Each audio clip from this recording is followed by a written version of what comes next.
سرزمین حجاز کا بارڈر ملک یمن سے ملا ہوا تھا۔ آپ صلی اللہ علیہ وسلم اہل یمن کی حکمت کے قائل تھے اور یمن میں آپ کے بعض صحابہ بھی موجود تھے۔ ہجرت حبشہ اسلام میں فرسٹ مائیگریشن تھی۔ یہ ہجرت جن حالات میں ہوئی تھی وہ نبی پاک صلی اللہ علیہ وسلم اور مسلمانوں کے لیے بہت پریشانی اور آزمائش والے حالات تھے۔ الحمدللہ رب العالمین والصلاة والسلام علی سید الانبیاء والمرسلین، اما بعد فاعوذ باللہ من الشیطان الرجیم، بسم اللہ الرحمن الرحیم۔ السلام علیکم ورحمۃ اللہ وبرکاتہ۔ ناظرین، آپ کو پروگرام تاریخی مقامات ہسٹوریکل پلیسز میں خوش آمدید کہتے ہیں۔ ناظرین، نقشے پر نظر ڈالنے سے پتہ چلتا ہے کہ بحر احمر کے رائٹ سائڈ پر یمن کا ملک ہے اور اس کے مد مقابل یعنی اس کے بالکل سامنے دوسری طرف بر اعظم افریقہ کا ملک حبشہ ہے، جسے ایتھوپیا بھی کہا جاتا ہے۔ حبشہ پر جن بادشاہوں کی حکومت ہوا کرتی تھی انہیں نجاشی کہتے تھے۔ ایک ایسا ہی حبشہ کا بادشاہ تھا جس کا نام اسحامہ تھا۔ بہت نیک، انصاف پسند، رحم دل، عیسائی دین کا پابند اور توریت و انجیل اور دیگر آسمانی کتابوں کا بہت ہی ماہر عالم تھا، اور یہ رسول اللہ صلی اللہ علیہ وسلم کے دور میں تھا۔ اور آج کے تاریخی مقامات کی ایپیسوڈ میں ہم اس نجاشی کے دربار کے بارے میں بات کرنے لگے ہیں۔ ناظرین، مسلمانوں پر جب کفار مکہ کا ظلم و ستم بہت زیادہ بڑھ گیا تو حضور صلی اللہ علیہ وسلم نے مسلمانوں کو حبشہ جا کر پناہ لینے کا حکم دیا۔ چنانچہ اعلان نبوت کے 5ویں سال رجب کے مہینے میں 11 مرد اور 4 عورتوں نے حبشہ کی جانب ہجرت کی۔ ان مہاجرین کرام کے مقدس نام یہ تھے: حضرت عثمان غنی رضی اللہ تعالیٰ عنہ اپنی اہلیہ کے ساتھ جو حضور صلی اللہ علیہ وسلم کی صاحبزادی ہیں، پھر حضرت ابو حذیفہ رضی اللہ تعالیٰ عنہ اپنی اہلیہ کے ساتھ، پھر حضرت ابو سلمہ رضی اللہ تعالیٰ عنہ اپنی زوجہ کے ساتھ، پھر حضرت عامر بن ربیعہ رضی اللہ تعالیٰ عنہ اپنی زوجہ کے ساتھ، پھر حضرت زبیر بن عوام رضی اللہ تعالیٰ عنہ، حضرت مصعب بن عمیر رضی اللہ تعالیٰ عنہ، حضرت عبد الرحمن بن عوف رضی اللہ تعالیٰ عنہ، پھر حضرت عثمان بن مظعون رضی اللہ تعالیٰ عنہ، حضرت ابو صبرہ رضی اللہ تعالیٰ عنہ، حضرت سہیل رضی اللہ تعالیٰ عنہ، حضرت عبداللہ بن مسعود رضی اللہ تعالیٰ عنہ۔ ناظرین، ہجرت کے حوالے سے اسلام میں بڑی امپورٹنس دی گئی ہے، چنانچہ اس کے لیے صرف اتنی سی لائن کافی ہے۔ رسول اللہ صلی اللہ علیہ وسلم نے فرمایا کہ ہجرت پچھلے یعنی پریویس گناہ مٹا دیتی ہے۔ ہجرت حبشہ اسلام میں فرسٹ مائیگریشن تھی۔ یہ ہجرت جن حالات میں ہوئی تھی وہ نبی پاک صلی اللہ علیہ وسلم اور مسلمانوں کے لیے بہت پریشانی اور آزمائش والے حالات تھے۔ کتابوں میں لکھا ہے کہ اس وقت کفار نے رسول اللہ صلی اللہ علیہ وسلم کے ساتھیوں پر دشمنی کی انتہا کر دی تھی۔ ہر ٹرائب، ہر قبیلے والے اپنے اندر کے مسلمانوں پر حملہ کرتے، قید کرتے، ان کو مارتے پیٹتے اور ٹارچر کرتے، ان کو بھوکا پیاسا رکھتے، اور جب تیز دھوپ ہو جاتی تو مکے کی تپتی ریت پر انہیں لٹا دیتے۔ نبی کریم صلی اللہ علیہ وسلم کے لیے ان حالات میں ایک ہی راستہ تھا کہ وہ اپنے ساتھیوں کو مکہ چھوڑ کر کہیں اور چلے جائیں، مگر سوال تھا کہ آخر جائیں کہاں؟ کون سا ملک ان کو وہاں پناہ دے گا؟ سرزمین حجاز کا بارڈر ملک یمن سے ملا ہوا تھا۔ آپ صلی اللہ علیہ وسلم اہل یمن کی حکمت کے قائل تھے اور یمن میں آپ کے بعض صحابہ بھی موجود تھے، جیسے ابو موسیٰ اشعری رضی اللہ تعالیٰ عنہ یمن ہی کے رہنے والے تھے، مگر آپ صلی اللہ علیہ وسلم نے اپنے ساتھیوں کو یمن ہجرت کرنے کا حکم نہیں دیا کیونکہ وہاں کا حکمران ظالم تھا۔ دوسری وجہ یہ تھی کہ اہل یمن اہل مکہ کو بہت اچھے سے جانتے تھے۔ مسلمان وہاں ہجرت کر کے جائیں گے تو اہل مکہ بہت آسانی سے یمن سے مسلمانوں کو نکال لیتے اور یوں ہجرت کا عمل بیکار ہو جاتا اور کفار کا ظلم اور بڑھ جاتا۔ پھر رسول اللہ صلی اللہ علیہ وسلم نے عرب سے باہر دوسرے بر اعظم افریقہ کے ملک حبشہ کو سلیکٹ کیا۔ اگرچہ وہاں عیسائیوں کی حکومت تھی مگر وہاں کا بادشاہ انصاف پسند تھا۔ پھر عرب اور حبشہ کے درمیان سمندر تھا، اس لیے وہاں سے مہاجرین کو واپس لانا اتنا آسان نہیں تھا۔ چنانچہ نبی پاک صلی اللہ علیہ وسلم نے اپنے ساتھیوں سے فرمایا کہ تم لوگ سرزمین حبشہ کو نکل جاؤ۔ وہاں کا بادشاہ ایسا انصاف پسند ہے کہ اس کے یہاں کسی پر ظلم نہیں ہوتا۔ وہ سچائی کی سرزمین ہے اس وقت تک کہ جب تک اللہ پاک تم کو ان مصیبتوں سے نجات دے جن میں آج تم گھرے ہوئے ہو۔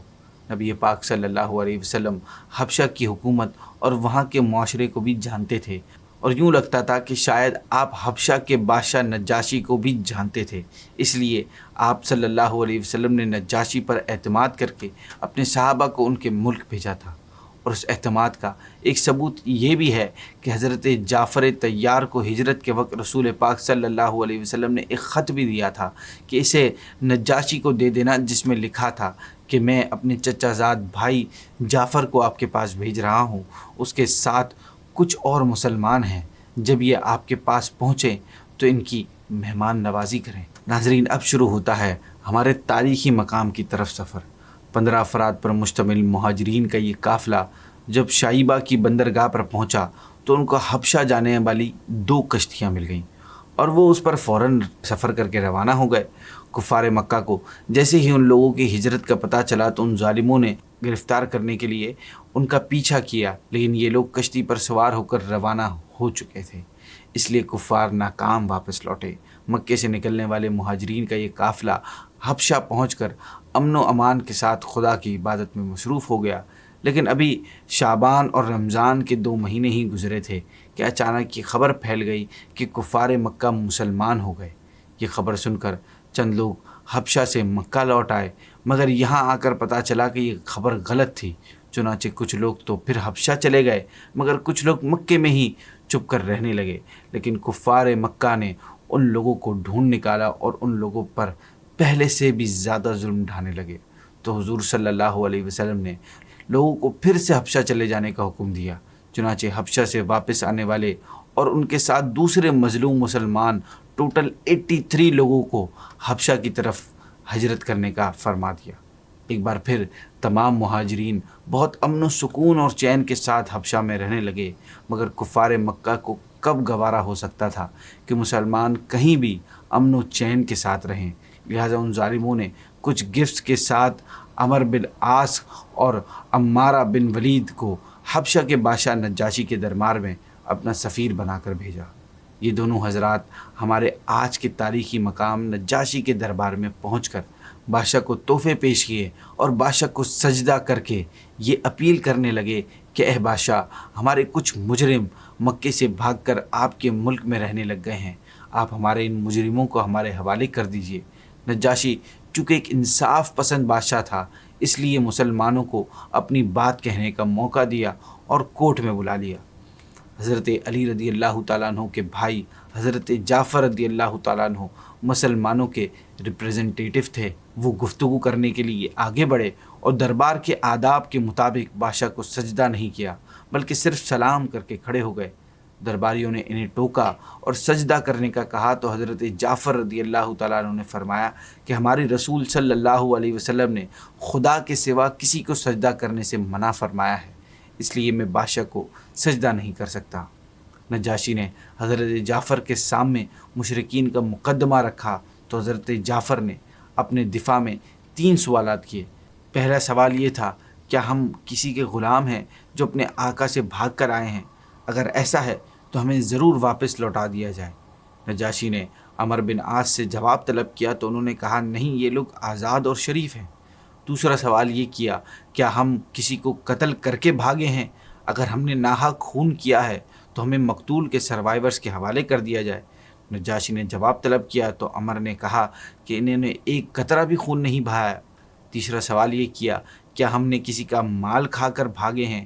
اگر ایسا ہے تو ہم اسے ادا کرنے کے لیے تیار ہیں۔ نجاشی نے جواب مانگا تو انہوں نے کہا، نہیں، ایک پیسہ بھی لے کر نہیں بھاگے۔ یہ 3 سوال ایسے تھے جن کی بنیاد پر لوگ سمجھ گئے کہ یہ مسلمان مہاجرین بے گناہ ہیں اور یہ مکے کے کفار ان پر ظلم و ستم کرنے والے ہیں۔ یہاں مسلمانوں کا مقدمہ نجاشی کے دربار میں یعنی ہماری ہسٹوریکل پلیس میں مضبوط ہو گیا۔ پھر اس کے بعد حضرت جعفر بن ابی طالب رضی اللہ تعالیٰ عنہ نے نجاشی کے دربار میں اس طرح اسپیچ شروع فرمائی کہ اے بادشاہ، ہم لوگ ایک جاہل قوم تھے، شرک اور بت پرستی کرتے تھے، لوٹ مار، چوری، ڈکیتی، ظلم و ستم اور طرح طرح کی بدکاریاں اور برے کاموں میں مبتلا تھے۔ اللہ پاک نے ہماری قوم میں ایک ایسے شخص کو اپنا رسول بنا کر بھیجا جس کا حسب و نسب اور جن کی صداقت و امانت کو ہم پہلے سے جانتے تھے۔ اس رسول نے ہم کو شرک اور بت پرستی سے روک دیا اور صرف ایک خدائے واحد یعنی اللہ پاک کی عبادت کا حکم دیا، اور ہر قسم کے ظلم و ستم اور تمام برائیوں اور برے کاموں سے ہم کو منع کیا۔ ہم اس رسول پر ایمان لائے اور ہم نے شرک و بت پرستی چھوڑ کر تمام برے کاموں سے توبہ کر لی۔ بس یہی ہمارا گناہ ہے جس پر ہماری قوم ہماری جان کی دشمن ہو گئی ہے، اور ان لوگوں نے ہمیں اتنا ستایا کہ ہم اپنے وطن کو ابینڈن کر کے آپ کی سلطنت میں امن زندگی بسر کر رہے ہیں۔ اب یہ لوگ ہمیں مجبور کر رہے ہیں کہ ہم پھر اس پرانی گمراہی میں واپس لوٹ جائیں، ہم کافر ہو جائیں۔ حضرت جعفر رضی اللہ تعالیٰ عنہ کی یہ تقریر سے نجاشی بادشاہ بے حد انسپائر اور متاثر ہوا۔ یہ دیکھ کر کفار مکہ کے سفیر عمر بن عاص نے اپنی آخری چال چلی اور کہا، اے بادشاہ، یہ مسلمان لوگ آپ کے نبی حضرت عیسیٰ علیہ السلام کے بارے میں کچھ دوسرا ہی عقیدہ رکھتے ہیں جو آپ کے عقیدے کے بالکل ہی خلاف ہے۔ یہ سن کر نجاشی بادشاہ نے حضرت جعفر رضی اللہ تعالیٰ عنہ سے اس بارے میں سوال کیا تو آپ نے سورہ مریم کی تلاوت فرمائی۔ کلام پاک کی تلاوت کرنے کی تاثیر سے نجاشی بادشاہ کے دل پر اتنا پروفاؤنڈ افیکٹ پڑا کہ اس پر رقت طاری ہو گئی اور اس کی آنکھوں سے آنسو جاری ہو گئے۔ حضرت جعفر رضی اللہ تعالیٰ عنہ نے فرمایا کہ ہمارے رسول نے ہمیں یہی بتایا ہے کہ حضرت عیسیٰ علیہ السلام خدا کے بندے اور اس کے رسول ہیں، جو کنواری مریم رضی اللہ تعالیٰ عنہا سے بغیر باپ کے خدا کی قدرت کی نشانی بن کر پیدا ہوئے۔ نجاشی بادشاہ نے بڑے غور سے حضرت جعفر رضی اللہ تعالیٰ عنہ کی تقریر کو سنا اور یہ کہا کہ بلا شبہ انجیل اور قرآن دونوں ہی ہدایات کی کتاب ہیں، اور یقیناً حضرت عیسیٰ علیہ السلام خدا کے بندے اور اس کے رسول ہیں، اور میں گواہی دیتا ہوں کہ بے شک حضرت محمد صلی اللہ علیہ وسلم خدا کے وہی رسول ہیں جن کی بشارت حضرت عیسیٰ علیہ السلام نے انجیل میں دی۔